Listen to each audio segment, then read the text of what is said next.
Greetings, fellow anime fans. It is Corey from Super Kami Guru 9000, and I'm coming to you live from space.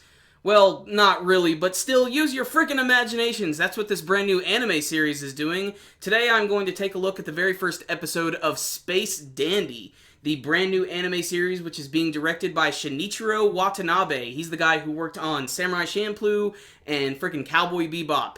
You haven't seen them shows? They're pretty good. They're kind of the shit. One of the most coolest and groundbreaking things about this anime series is that it is premiering on Toonami, and it's actually premiering before its Japanese release, which airs tomorrow. So this is like a milestone for us.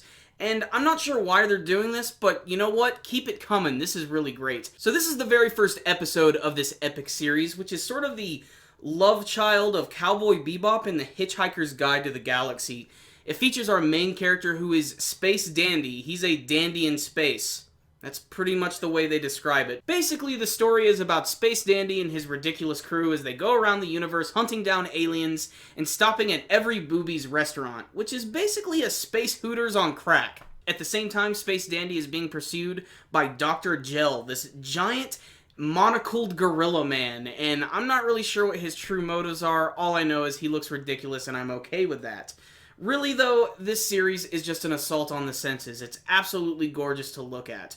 And, you know, a lot of times in anime when they set the series in space, it's really drab looking. It's usually just black with maybe a few stars. But in this one, they have a lot of attention to detail into every single background. Everything is really eye-catching. You see a lot of different colorful planets and Milky Ways.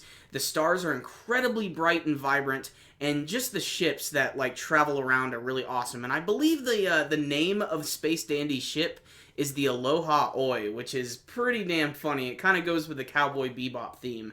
And, you know, this is basically a more ridiculous version of Cowboy Bebop. I'm really not kidding when I say it reminds me of Hitchhiker's Guide to the Galaxy, because there's this narrator who every once in a while will stop in and, like, tell you about, like, the lore of the universe. There's even this one scene he comes in and he mentions there's this, like, giant war going on between these two massive armies, and then as soon as he's done telling you about it, he's like, it's not really important though. Let's get back to the crazy alien hunting. The first part of the episode involves Space Dandy and his companion QT, who is this dim-witted vacuum cleaner looking robot thing who kind of reminds me of Bimo from Adventure Time, except that QT is a little bit dumber, and by a little bit I mean a lot.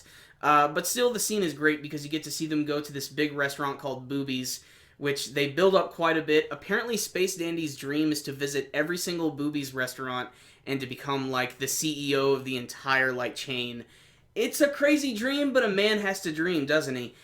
Still, everything here is hilarious. There's a ton of fan service, which might turn some people off. Anime people will probably be used to this, though, and there's just a ton of ridiculous aliens all over the place. It's pretty easy to compare to the scene from Star Wars Episode 4, the Cantina scene, or even Jabba's Palace scene. There's just so many different types of aliens with a ton of different body shapes, it's ridiculous. I especially like when the narrator explains that in this universe, people live in harmony with a ton of different aliens from all over the place. And I like how he explains there's that one, and I'm not even going to tell you about this one. It's very funny. And eventually Space Dandy and QT run into this one alien who is a Beetlejuician. He's basically a cat-looking thing, but he's not a space cat. Don't say that. That'll piss him off. And he's definitely going to be a main character of the series. It looks like he's just going to be a main member of the crew. And at the end of the episode, it just goes crazy. Essentially, they go through this huge time warp, and they arrive on this planet, which is inhabited by a ton of ridiculous-looking creatures that look like they were ripped right out of One Piece and Star Wars. They just look insane. And this is where the animation just sort of goes crazy with this massive chase sequence where they're running around the asteroid and jumping around as the gravity is throwing them away, and they're being just attacked by these giant creatures, which you can't even describe. The scene actually gets better when suddenly a giant robot appears and starts fighting against the monsters. It makes no sense, but it looks absolutely gorgeous. This is going to be the type of series you watch for the animation and for the music, and the music is fantastic in this series. It's got a great intro, and it's kind of like a mix of like 70s funk and even some 80s synthesizers. I really, really dig it. It's more close to the Cowboy Bebop soundtrack than the Samurai Champloo, but still it's very distinct all its own, and I think that gives it a lot of character as well. But this is just going to be a really, really fun series. You know, it kind of reminds me, and I know this is a very strange comparison, it kind of reminds me of Super Jail on Adult Swim, because it just features these big sequences that really don't make too much sense, and it's basically just an excuse for good animation. But you know what? Every once in a while, I don't really have a problem with that. It's just kind of crazy that there's a show like this and Kill La Kill airing at the same time, because they're both just so indescribably crazy. So, I highly recommend this series, and I need to stress that since I did watch this on Toonami, this was the English dub, but I'm sure you'll be able to watch the Japanese version the day after if you look for it online somewhere. But still, make sure and check this out. Check out Toonami in general. I envy those who are young who get to experience Toonami for the very first time, because they have got a pretty cool lineup.